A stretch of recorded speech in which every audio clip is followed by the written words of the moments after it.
Evo ga. Kaj bi bil, če ne bi bil nogometaš? Teško vprašanje. Koji si išao u školu? Trgovci. Jel te to zanima? Delo bi, kaj. Jel bi prodavao nešto? Pa ne vem, če bi. Kdo največ časa preživi na fitnessu? Pa to je bar lako. To je naš Aleksandar Šeliga.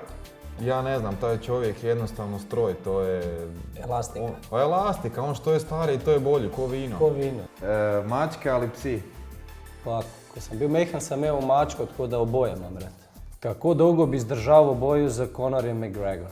Pa ako uđem u ring i krenem bježat, to mi je 5 sekundi negdje. Pa ja mislim kako bi ušao da bi tako izašao. Pa dobro, možda ne bi ni ušao. Si kdaj goljufal pri šolskem testu?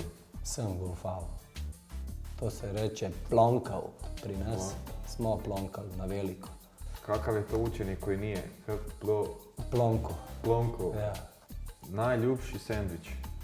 Šunka, sir, toast, sendvič. Najveći športnik vseh časov. Pa dobro, LeBron James nije trenutno, ali možda Michael Jordan, pošto je on ikona svih sportaša i on je vjerojatno će biti još idućih 30-40 godina. Najljubši predmet u školi? Telesna uzgoja. Osim toga, ništa, samo... Nećemo dobro uložiti. Ne, a nisi bio neki učenik, a? Ne. Diego Maradona ali Leo Messi? Leo Messi zato što mislim da danas se igra puno ozbiljniji nogomet nego što se to igralo u vrijeme Maradone. Kdo ima najslabši okus za glazbu? Najslabši ima je Leke.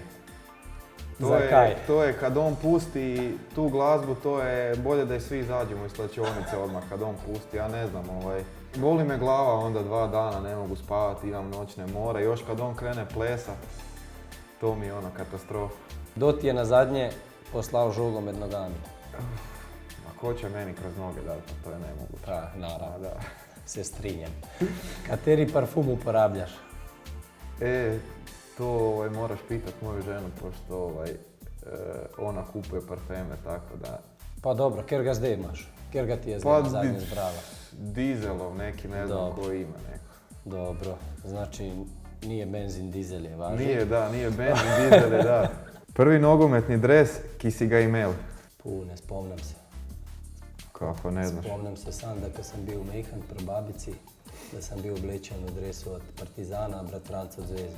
Šta nisi rekao da si ti zvezdaš, a nisi od Partizana? Nikada? Nikoli bio. A bolje su Delije nego Grobari. Samo Partizan i Olimpija.